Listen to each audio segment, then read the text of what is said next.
Nessun nuovo assessore, ma una suddivisione delle deleghe di Renato Chisso, attualmente agli arresti domiciliari tra gli altri componenti della Giunta. A occuparsi della legge speciale per Venezia e delle bonifiche a Marghera sarà dunque Massimo Giorgetti.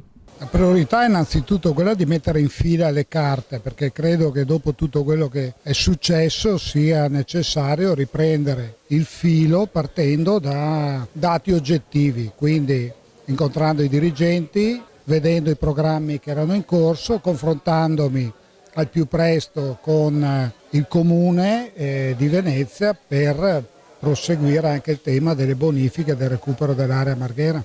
A Isi Coppola la delega più delicata, quella viabilità e infrastrutture, che dovrà portare a termine il percorso di un gran numero di opere nei 6 mesi che mancano alla fine della legislatura. Ci sono grandi infrastrutture che sono magari alla fine anche dell'iter autorizzatorio e che stanno continuando a rinnovare, per esempio le fideiussioni, e in un qualche modo le fideiussioni poi vanno, se continuamente spese, vanno ad erodere tutto ciò che invece è finalizzato alle opere, insomma, che stanno attorno alla grande opera. Il trasporto pubblico passa invece nelle mani di Elena Donazzan, già assessore al lavoro e all'istruzione, che promette una maggiore vivibilità per i passeggeri dei treni e una razionalizzazione delle numerose compagnie di trasporto pubblico presenti sul territorio regionale. Col trasporto pubblico locale io darò certamente priorità ai costi standard. Non può essere che ci siano tali sperequazioni all'interno dello stesso nostro Veneto.